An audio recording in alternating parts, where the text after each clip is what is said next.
Bienvenidos a este nuevo encuentro entre amigos.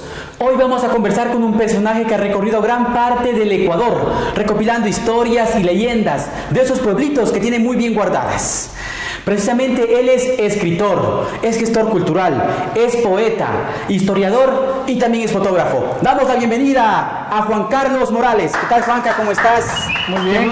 Qué gusto, un gusto enorme tenerte acá en este estudio, acá, que vengas a compartir con nosotros entre amigos. Bienvenido, Juanca. Gracias, es una alegría. Muy bien, Juanca, ibarreño de nacimiento, de cepa, de corazón. Amas demasiado esta ciudad, tú, ¿no? Bueno, creo que las personas son donde nacen o donde hacen su historia, más allá de sus lugares de origen. Bueno, obviamente tuve la suerte de nacer en el barrio El Carmen. Esto me hace acuerdo a un texto de Rubén Blades cuando le preguntan cuál es el significado de la palabra patria. Y él dice: patria es mi abuelo, lo que él me contaba, la abuela, patria es el barrio. Y también me hace acuerdo de un texto de León Tolstoy, gran escritor ruso, que dice que para hablar bien del universo solo precisas hablar bien de tu propia aldea. Entonces me parece que hay que tener la mirada de la aldea, pero en un sentido cosmopolita. Creo que soy ciudadano del mundo. Ciudadano del mundo. Sí. Pero eres feliz de haber nacido aquí. Claro, por supuesto, porque cuando uno no reconoce sus orígenes, tiene una máscara, y esa máscara es muy difícil de quitar. Los griegos hace 2500 años se hacían dos preguntas: ¿quién soy yo? ¿De dónde vengo? Cuando tenían resuelto eso, podrían tener la certeza de saber hacia dónde van. Creo que esa es la historia. ¿Y ahí decidiste tú ser escritor? Sí, porque tuve la suerte de tener un padre y una madre que, por el lado paterno, César, nosotros crecimos sin televisión. Él era un gran lector, había leído a Marshall McLuhan y dijo: no, ustedes no pueden crecer con televisión. Y crecimos con libros, algo atípico, digamos, en este país. Entonces mi infancia está llena de Julio Verne, de Emilio Salgari, pero también de los cómics, de Calimán, que era mi héroe favorito, pero también de la historia de mi abuelo, que me contaba de las brujas voladoras, también de la caja ronca, y por el lado de mi madre, que me inculcó mucho la música y el amor a las enciclopedias.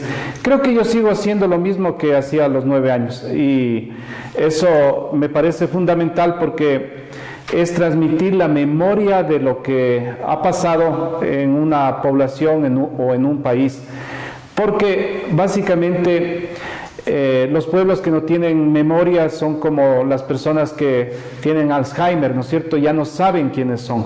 Entonces a mí siempre me motivó la idea de que mi país tenga la otra historia, porque la mitología no es la historia de los héroes, de las guerras, de la épica, tipo una visión de Tucídides, sino la historia del mito, porque el mito es la voz de voces, y a mí me parece mucho más importante, y debido a ese trabajo durante 25 años he escrito 150 mitos o mitologías de Ecuador, y le he devuelto a mi país desde la literatura lo que ya fue contado. Esto no es obviamente un invento mío, sino que es parte de esa reconfiguración.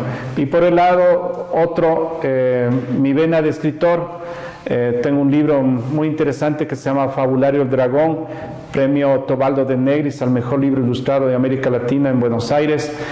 Y en el lado de la poesía, una serie de libros que se llaman El Poeta y la Amada, pero también libros de grafitis, de historias de fútbol, cuando fui becario de la UNESCO en Buenos Aires. La vida de Segundo Rosero, este músico popular, hablando de la identidad. Y como tú bien has referido, viví unos hermosos 4 meses en San Blas de Urcuquí, en la plaza, investigando las brujas voladoras, que es uno de los mitos fundacionales del norte, entre Pimampiro, Mira y Urcuquí. Y debido a esas investigaciones académicas, puesto que tengo también la parte de estos estudios, fue por primera vez que la Academia Nacional de Historia, del cual soy miembro, permitió que las mitologías también sean parte de la historia. Así es que eso me llena mucho de orgullo, no por mí, sino por las voces que me contaron. Y contigo creo que hemos leído, hemos aprendido, porque también fuiste mi profesor, hemos aprendido también la historia real, ¿no? Que a veces necesitamos saber, en este caso los ecuatorianos, los seres humanos en sí, ¿no? Porque como tú dices, somos ciudadanos del mundo, el mundo es uno solo, y necesitamos contar, necesitamos saber esa historia real, como tú dices, y que las leyendas también sean parte de esa historia, ¿no? Por eso te gustó a ti siempre, o sea, y algo que yo quería recalcar también es la investigación que tú realizas, ¿no? No es que tú cuentas una mitología, cuentas una leyenda, una historia, porque crees que pasó, porque alguien te lo dijo, porque realmente nos consta de la investigación fuerte que tú realizas para poder tener la versión, una hipótesis o poder contar algo al mundo. Claro, a veces las personas creen que un libro se hace en unos meses. Te voy a hacer una infidencia. Estoy trabajando, ya terminé por fin Cantuña, que es el mito más importante de Ecuador. Es un trabajo de 7 años, ¿no? Primero reconstruir toda la investigación a partir de Cantuña, porque existe una versión de Juan de Velasco que de cierta manera adoctrina para, entre comillas, poner al indiano, como decían en la época colonial, al servicio de un ser maligno del diablo.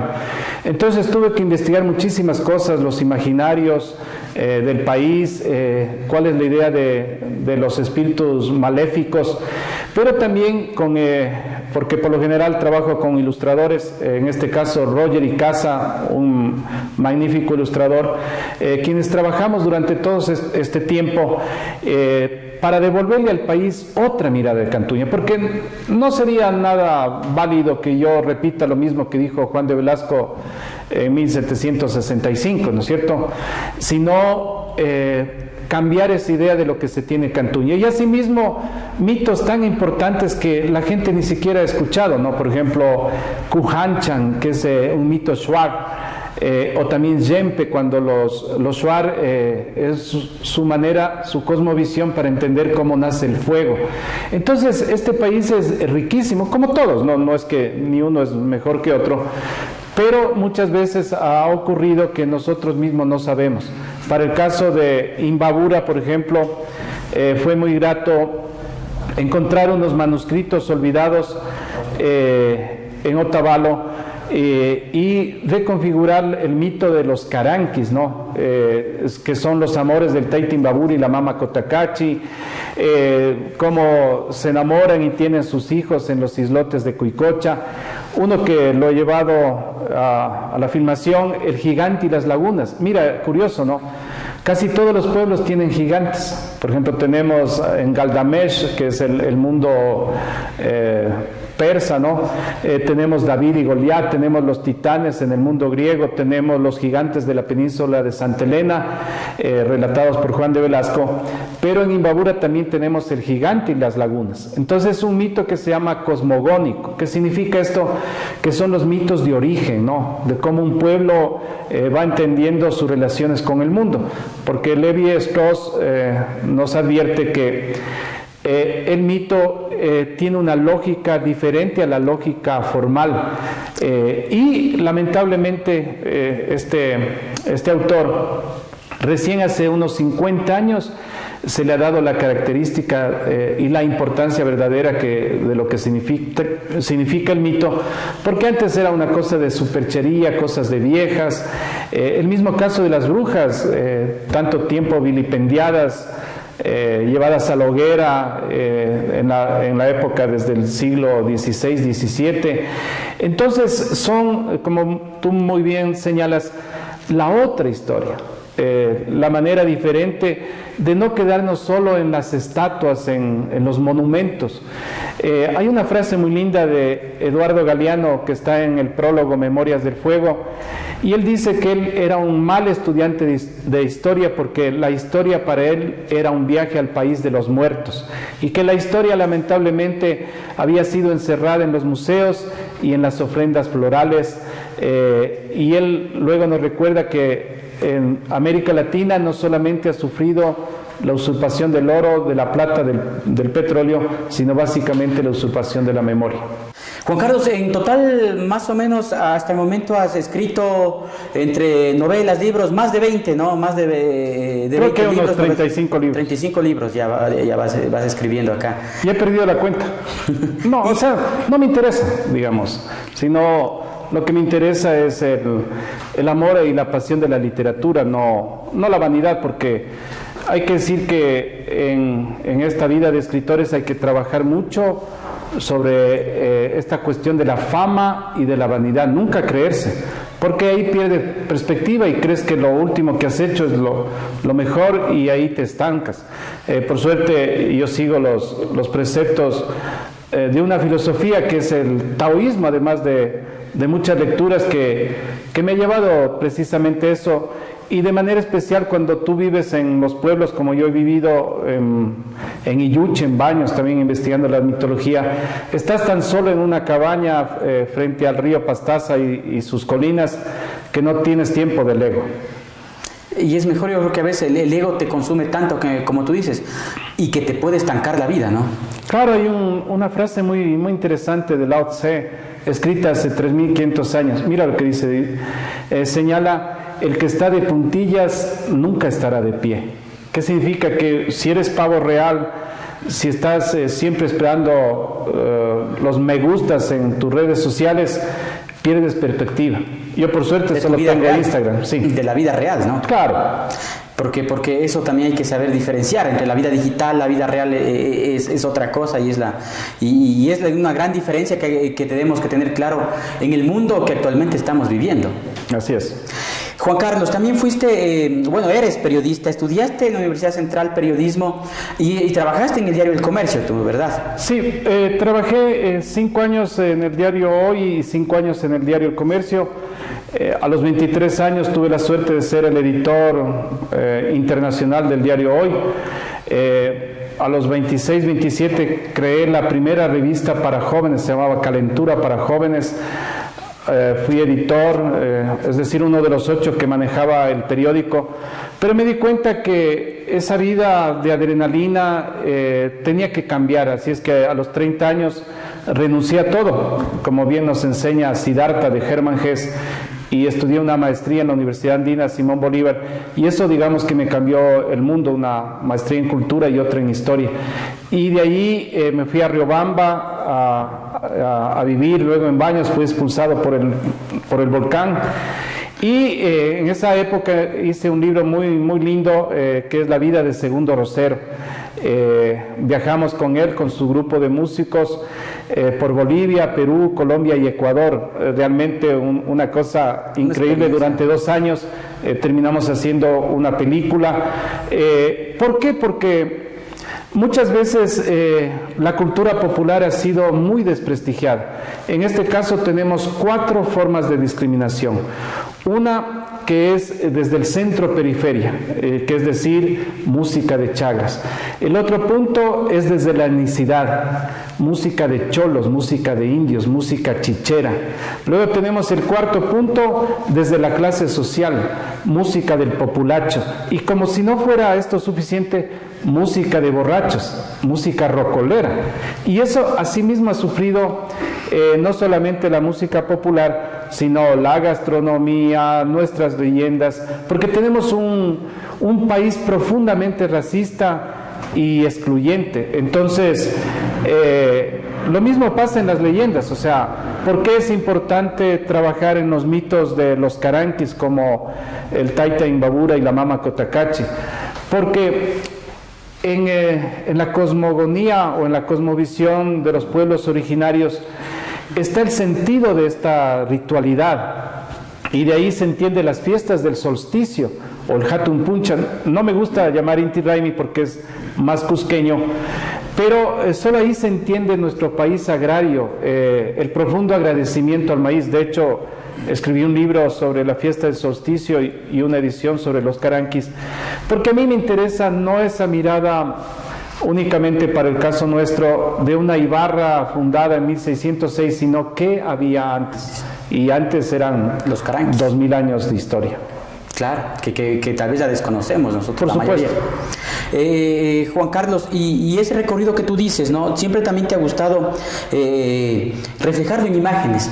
También te gusta la fotografía, yo he visto tus fotografías, siempre resaltas, te gusta mucho fotografiar el mundo andino, porque creo que eso es parte de nuestra historia, ¿no? El mundo andino, parte de nuestras raíces.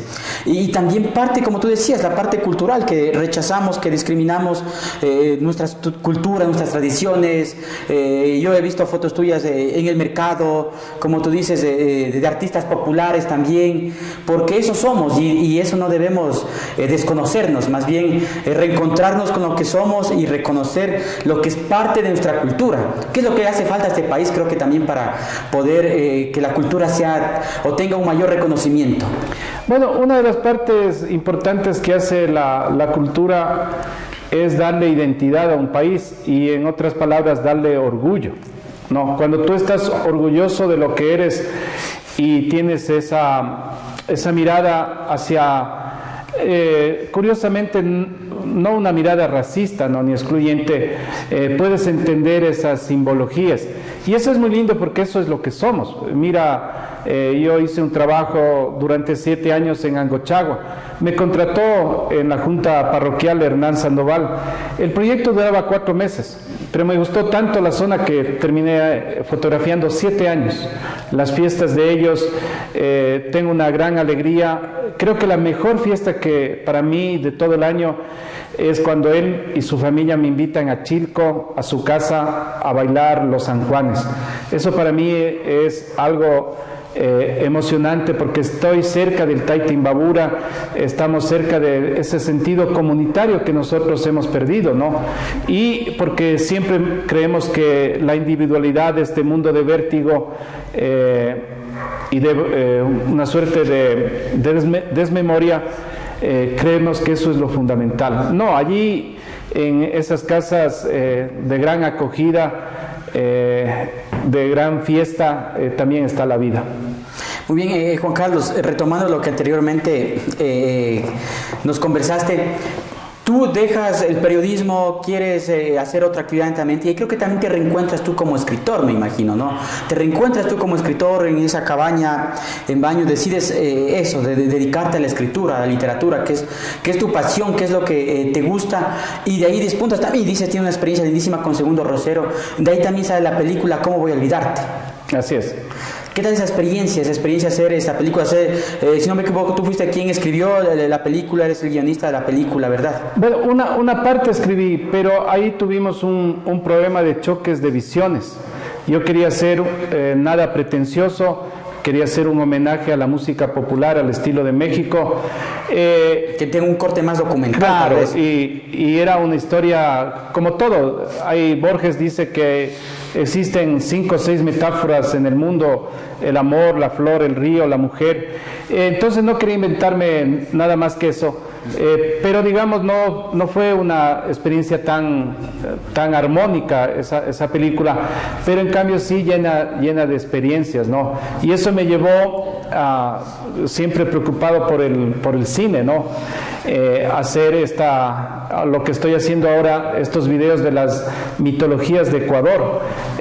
Y yo tuve la suerte de dirigir que ojalá lo puedas tú compartir, El Gigante y las Lagunas, en un lugar bellísimo de Angochagua que se llama Mucha Nahum Rumi. Mucha es beso, Nahum besarse, Rumi las piedras que se besan significa. Porque al igual, yo siempre digo, ¿no? Bueno, Escocia tiene Stonehenge, ¿no es cierto?, las piedras colgantes. Nosotros tenemos mucha Nahum Rumi. ¿Por qué? Porque nuestras lagunas, y eso lo aprendí en una revista maravillosa de National Geographic, que dicho sea de paso tengo toda la colección. Nuestros lugares sagrados, que son las lagunas, son nuestras catedrales. Entonces, cuando tú vas a Cuicocha, te quedas extasiado, o al lago San Pablo, que antes se llamaba Imbacucha, o el Cubilche, que es una maravilla de experiencia, ¿no? Entonces, a mí me parece que hemos perdido esa magia. ¿Por qué? Porque no sabemos lo que esas lagunas nos están contando. Yo creo que a veces pasa, Juan Carlos, que como tú dices, perdemos la magia porque comenzamos a ver lo cotidiano, ¿no? Y no encontramos en lo cotidiano lo extraordinario. somos parte de, y como que ya no vemos lo extraordinario en el sitio en que estamos, ¿no?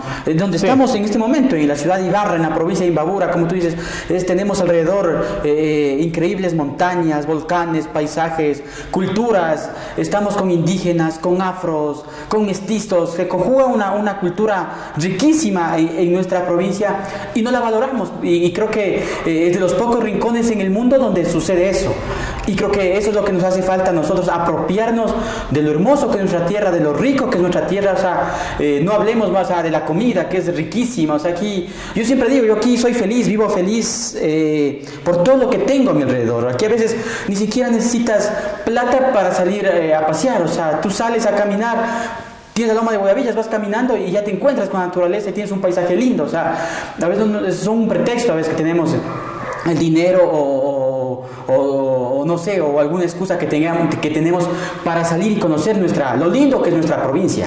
Claro, y lo que tú dices es verdad, porque tenemos tanto paraíso que hemos perdido tal vez de cierto punto esa magia. Hay un pensador chino, un filósofo que se llama Men Tse, del siglo III antes de Cristo, y él mira lo que decía: dejamos de ser seres humanos el día en que perdemos el asombro de los niños. Te voy a contar algo. Yo vivo a 4 o 5 cuadras del Mercado Amazonas. Estoy fotografiando hace 5 años el Mercado Amazonas, porque yo me doy cuenta que se va a perder, ¿no? Y cuando uno llega al Mercado Amazonas, a mí que me fascina el hornado, miro que solo ahí descubres que, por ejemplo, el monopolio de buena manera del mote, de este rico mote, está en el sector de los óvalos de Natabuela. Son las indígenas que durante 12 horas cocinan este mote, y al lado tienes las señoras de los hornados, pero también el jugo, y tienes el mundo afro con sus yucas, con sus papayas, y ahí tú entiendes a los caranquis. ¿Por qué? Porque ellos entendieron el sentido de la microverticalidad, es decir, esto está pensado por John Mura, es decir, que en un momento tú puedes pasar de un piso ecológico a otro. Te voy a poner un ejemplo. Si tú pides un helado de paila, que es tan famoso aquí en Ibarra, de guanábana y de mora, estás pidiendo 550 metros de lita, que es la guanábana, y 3.000 metros, que es la mora de Castilla. Y toda nuestra producción es en base a eso. Unas fritadas, por ejemplo, pides fritadas y te dan choclo, mote, tostado y chicha en un solo plato. Y tú dices, ¿y qué hace el plátano ahí? Porque todo el país se va configurando de esa manera. El encebollado, por ejemplo, las cebollas de Chimborazo, la albacora de Manabí, y la manera de preparar es guayaca. Y toda cuando uno entiende que estos pueblos originarios ya lo supieron hace mil años o más, puedes entender lo valioso que es tu país. Mira, Imbabura, yo conozco el hermoso sector de las golondrinas, a 220 metros sobre el nivel del mar, es una locura. Y claro, ellos hablan como costeños, pero son imbabureños. Y claro, la pregunta es, muchas veces la gente conoce Chicago, que está muy bien que conozcan, ¿no? Pero no conocen Intag. Se van a Mindo a hacer o a pagar un gran tour, cuando una de las cosas más hermosas para almorzar es almorzar en Algumbí, al lado del río. Claro. Pero porque hemos perdido esa perspectiva y nos han absorbido esta, entre comillas, vida moderna de los centros comerciales. Beatriz Arlo, que la he leído mucho, decía que, por ejemplo, en el mercado está la memoria porque está la palabra, y en cambio en los centros comerciales está la amnesia porque está el vértigo y lo visual. Y la superficialidad también, ¿no? Creo yo. Sí, yo creo que eso es lo que hace falta, que reconozcamos nuestra cultura, como te dije, como tú manifiestas, nuestra comida, que degustemos nuestros platos, que disfrutamos lo que somos, que nos reencontremos nuevamente como seres humanos, como miembros de una cultura riquísima. Y Imbabura, como tú dices, es increíble. Tienes acá la zona de Intag, la parroquia La Carolina, Lita, no se diga. Yo a veces, yo amo mi país, yo he tenido la oportunidad de conocer gran parte de mi país. Yo creo que siempre para salir afuera primero traté de conocerle bien al Ecuador para entender mi país. Y sin embargo digo, Ecuador Ecuador tiene casi, Imbabura tiene casi lo que tiene todo el país en Imbabura, ¿no? Por ejemplo, la Carolina Anita no le pide favor a otra provincia, como por ejemplo Baños.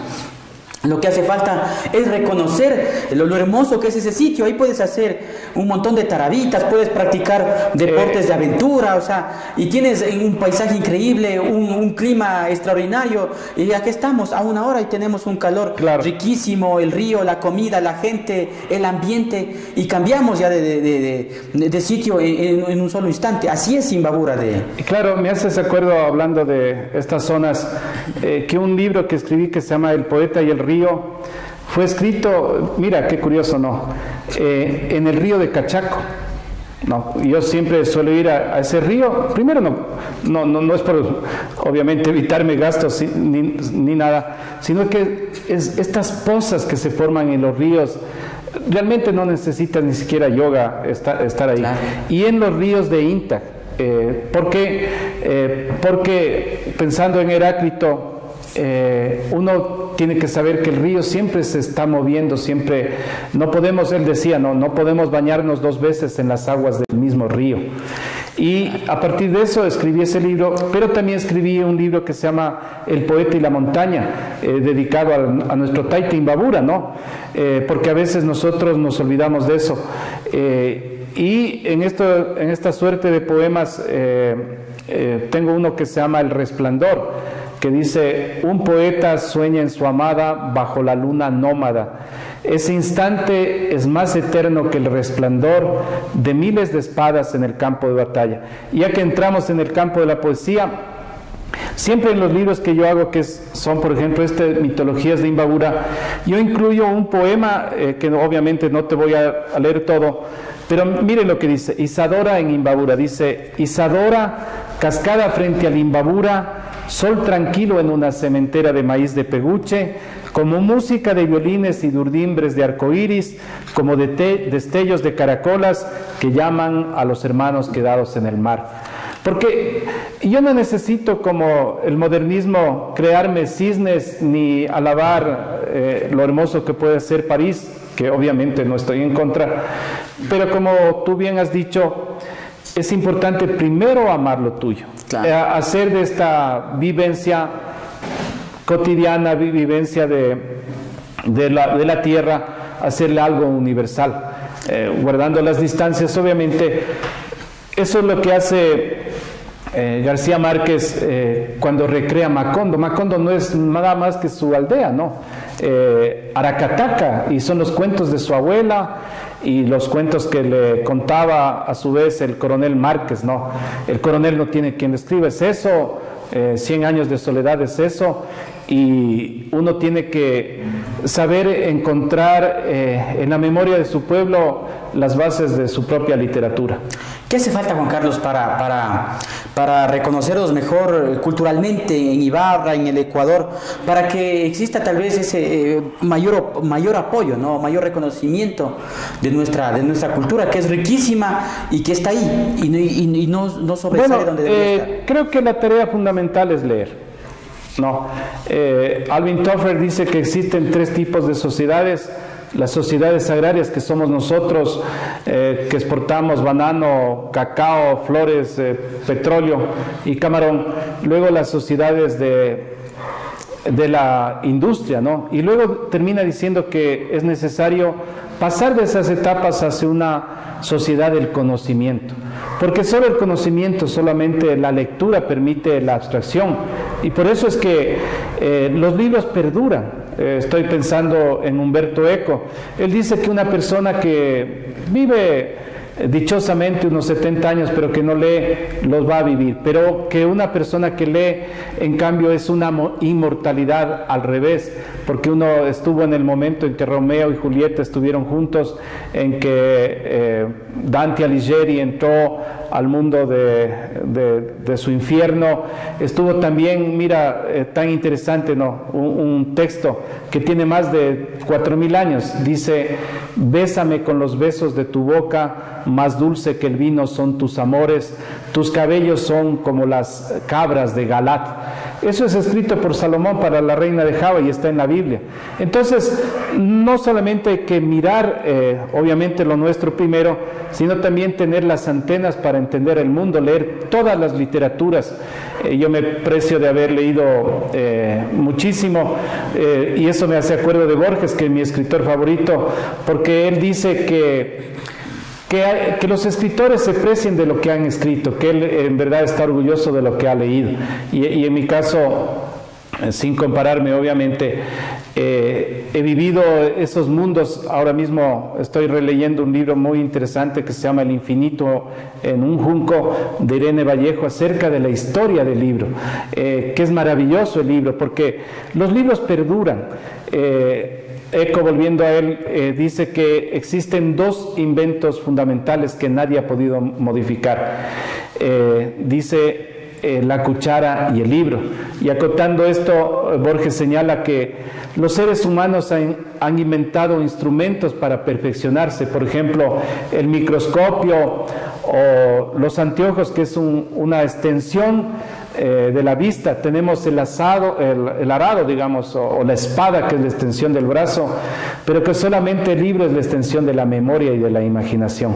¿Cómo motivar a la lectura, Juan Carlos? Porque la gente no lee, las nuevas generaciones no les gusta leer o leen poco. ¿Qué crees que se debe hacer para motivar más a la lectura?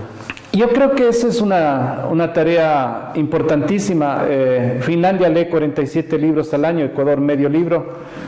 Finlandia tiene Nokia, nosotros tenemos cacaos 0.35 centavos el kilo.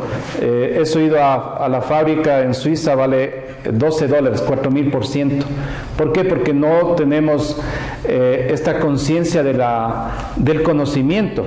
Entonces, a mí me parece que hay que hacer un gran trabajo con los niños, pero no obviamente para cada edad hay su tipo de literatura, pero hay que ir al cómic, hay que ir a las cosas muy lindas, a lo lúdico, y hay que enseñarles a leer jugando. Nadie va a aprender si le exigen, como nos exigían en el colegio, esos libros que ni siquiera nos daban los contextos ni nada. Y por eso la gente no ha leído nunca el Quijote. Claro. No, y el Quijote es parte fundamental de la literatura hispanoamericana, ¿no? Como así los anglosajones leen a Shakespeare, nosotros debemos leer a Cervantes. Y es tan gracioso. Por ejemplo, si tú me dirías qué libro recomiendo, te voy a decir los libros que yo leí de niño. Las Mil y Una Noches. O sea, eso es donde está Aladino, la lámpara maravillosa, el jinete volador, todas esas historias de magia, ¿no? Luego Julio Verne con 20.000 leguas del viaje submarino, de la Tierra a la Luna, un capitán de 15 años, 500 años de la Begún. Son libros de un adelantado, nacido en Nantes, que ya predijo el submarino. Por eso Nautilus es el submarino, en homenaje a él. En la Tierra a la Luna predijo el lugar exacto, Cabo Cañaveral, que era preciso para el envío de estos exploradores. Viajaba al centro de la Tierra. Entonces hay que llenarles mucho de magia, y después, ya cuando son más jóvenes, no hay que tenerle miedo al terror, a Edgar Allan Poe, a Lovecraft, a la literatura que se llama literatura negra. Y yo no le tengo temor a Instagram ni a TikTok, porque las palabras también están ahí. Esta cuestión de la tecnología son solamente soportes. No olvidemos que hace 3.500 años que se inventa el alfabeto en la parte sumeria, el alfabeto cuneiforme, y luego en la parte fenicia. Nada ha sido tan importante como con 29 palabras unidas decir algo que uno piensa. Así es, y sobre todo, como tú dices, o sea, desde ahí debemos empezar, motivando a los chicos como también manifiestas, importante no alejarnos de la tecnología, es una herramienta más, ¿no? Pero la esencia del conocimiento siempre estarán en los libros. Juan Carlos, ¿también te gusta el teatro? ¿Has hecho teatro? ¿Has dirigido varias obras también teatrales aquí en la ciudad y obviamente en algunos lugares de acá del país? Sí, el teatro es algo maravilloso porque por ejemplo, hicimos con varios directores, entre esos Diego Páez, la obra muy linda de Cantuña, ¿no? Y también habíamos estado realizando esta cosa que es tan linda. Mira, qué curioso, ¿no? La Caja Ronca, que es una de las leyendas de mi barrio, del Quiche Callejón, en la Colón y Maldonado, y también en la calle que mayor tipo de mitologías tiene Ibarra, que es San Juan Calle. Ahí nomás está el aparecido San Juan Calle, está, aunque obviamente las leyendas de Alausí, el cura sin cabeza, están los duendes, está la mítica Caja Ronca, que además tienen varios pueblos, ¿no? Desde Biblián a Quito, Ambato tiene su propia versión de la Caja Ronca. Y precisamente yo creo que en ese sitio hay bastantes leyendas, porque también se conjuga gran parte de la historia de Ibarra, ¿no? Es un lugar donde iban los arrieros, por ese lugar, y justo en el sector de la Cruz Verde es donde se sentaban a descansar un rato, el trueque de los alimentos, a que descansen sus caballos, y era el intercambio, ¿no? De sur a norte con el comercio, fluía por ahí bastante. Yo creo que ese fue un motivo grande para que se den también tal vez todas estas leyendas. Bueno, el lugar de San Juan Calle es muy misterioso. Justamente en el lado de la Cruz Verde había un antiguo pobbio. Pobbio es una vertiente y era una pacarina que significa un lugar sagrado. Siempre que veas una cruz al lado de un río, en una peña, es porque ahí vinieron los curas doctrineros e impusieron la cruz, los antiguos lugares sagrados. Entonces, ese es el lugar de los extramuros, ¿no? Es decir, como tú bien dices, ahí se alistaban para irse en la colonia. Los ibarreños se tardaban un mes para llegar a Lima, llevando sus productos. Era como decir el terminal terrestre de Ibarra. Y entonces, ese es un lugar maravilloso que deberíamos hacerle más turístico, porque precisamente ahí está la identidad de una ciudad tan linda como es Ibarra. Sí, y sobre todo, como tú dices, eso le identifica a la ciudad de Ibarra, es parte de su cultura, parte de la identidad mestiza, se podría decir, de la ciudad de Ibarra, ¿no? En ese sector. Juan Carlos, ¿también te gusta la música? ¿Te gusta? Yo creo que tú tienes varias facetas, pero todas vinculadas al tema artístico, cultural. ¿Te gusta, como dijimos en un inicio, eres periodista, escritor, fotógrafo, poeta? Yo creo que te identificas siendo poeta, pero también te gusta la tertulia, te gusta la música, ¿verdad? Podemos hoy tocar algo de la guitarra. Sé que te gusta tocar la guitarra, Juan Carlos. Claro, bueno, eso le debo a mi madre, que siempre me inculcó con profesores de piano, de guitarra, me inculcó el amor a la música, y obviamente soy cantautor, he musicalizado a poetas de América como Borges, Whitman, Huidobro, y esta es una canción que podemos tocar una parte que se llama Violines de Peguche, porque cuando yo hacía la investigación en Riobamba, era junio, yo me acordaba que yo bailaba en los San Juanes, pero que ahí no tenía la oportunidad de ir, y así es que creé esta canción.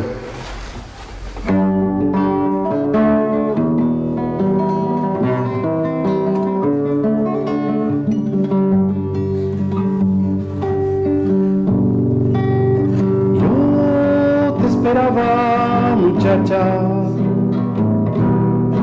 para hablarte de los violines de San Juan, cuando los runas vagan a Peguche a bañarse en la cara de la luna, danzan frente a la cascada y sus dioses juegan con la lluvia, danzan con sus caracolas que trae el mar de sus mayores.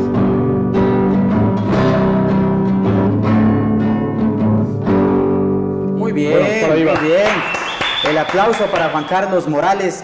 Muy bien, linda canción, como tú dices, parte también de esta tradición de la cultura, en este caso de cultura mestiza que confluye siempre con la andina, ¿no? Juan Carlos, ¿sí, algo me ibas a decir? No, que justamente ese es el mito de cuando llegan los pueblos originarios a bañarse en las cascadas. Es un estudio antropológico. Claro. Y es bien interesante porque habla cuando dice de las caracolas del mar de sus mayores, es porque esa microverticalidad de los caranquis también tenía relación con los manteños, ¿no? Tenemos por eso las mujeres indígenas llevan las hualcas de coral, eso es del mar. Claro. Y asimismo en los telares de Peguche tienes la chonta, que es de la Amazonía.